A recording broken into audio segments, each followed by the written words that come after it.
Hey gang, so I wanted to do a little quick follow-up part two to my video the other day about the teenage engineering OP-1 field that's just been released, and it seems we've gotten some disagreements, but a lot of agreement, but a few disagreements. But I see that some of you are new to the channel, so let me explain.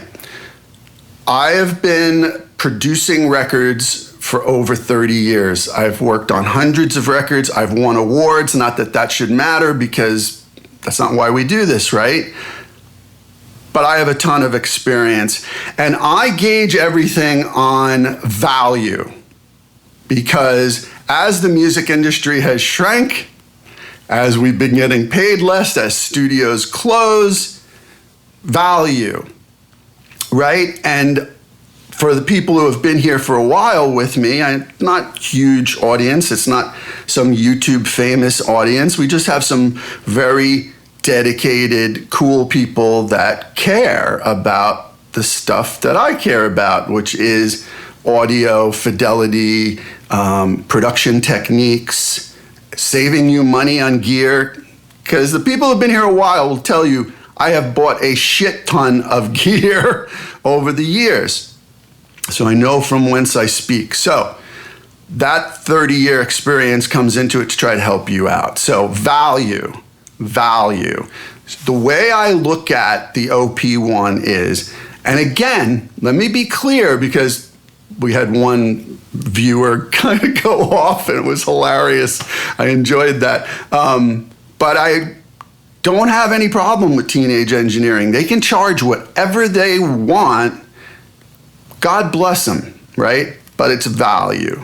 To me, what do you get for $2,000? Now, you might be getting an amazing device. I have no doubt that the OP-1 field is amazing.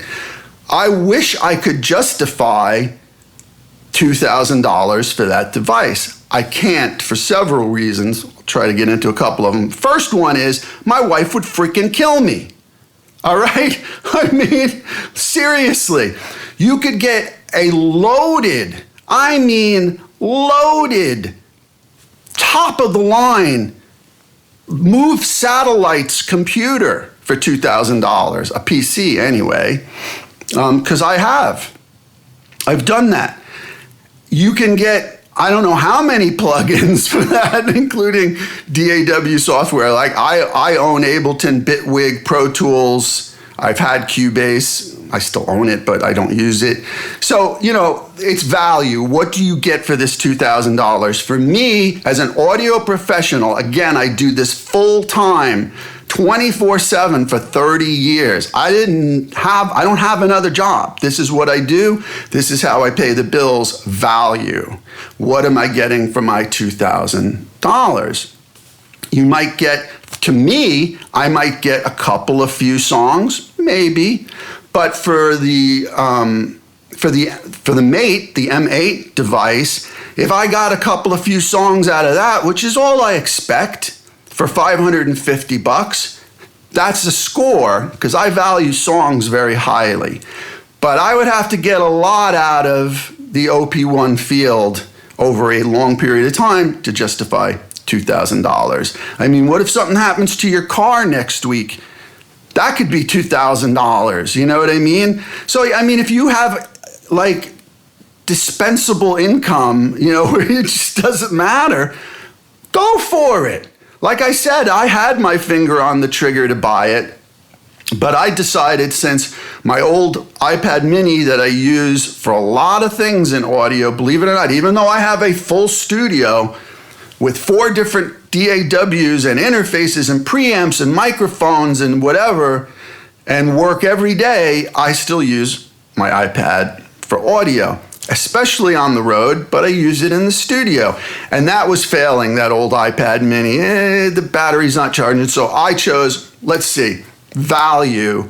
I'm gonna get an iPad Pro, which I'd meant to get for a long time, found an awesome deal on one, and then the Dirty Wave Mate. And I'm still not at $2,000, I'm at $1,500. Now that iPad Pro, I'm gonna get a lot out of that because I'm using it for things other than audio, right? I'm using it for all kinds of communication things and stuff. Cool. And the Dirty Wave Mate, I think I'm going to get at least a couple of few songs out of that. So it's value. If you want to go buy an OP-1 Field, it's going to be awesome. I have no doubt it's going to be awesome.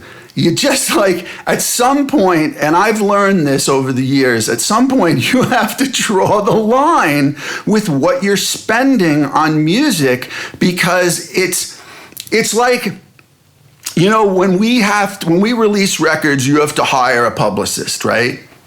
Okay, so you hire a publicist. How much does that publicist cost? Let's say $1,500 a month, right? Sometimes it's more, but let's just say $1,500 a month. So, and you have to hire them for a minimum of 3 months, sometimes 6 months. Are you going to get that money back in sales? No. You'll see your name in print and your friends will think you're cool, but you're not getting it back in sales, because reviews, media coverage is not moving the needle. So again, value. What you're spending on your gear, you have to justify for what you're getting out of it. That's all I'm saying. So to all those people that are here new, I go out of my way to try to help save you money, test things for you first. Yeah, I don't do all the cool stuff, but I do the stuff that, or at least the stuff that the other YouTube famous people do, because they get it from the manufacturers. I actually buy stuff, and I like to try stuff. And if I try it, I'll check it out. I'll let you know about it. Also, I'll be sharing production techniques, songwriting techniques, because yes, I've had songs that I've written on Grammy-nominated records, and I've had songs covered by major legendary artists. So I think I know a thing or two about writing songs and other factors in the music business, especially dealing with labels and all that other crap. And, you know, again, value. So that's what I'm here for. That's what I'm trying to help you for. If that's not what you want, groovy. There's plenty of other places to go. But I just don't want you to blow your money, because it's more precious than ever, in my opinion, when it comes to music. Okay? Okay.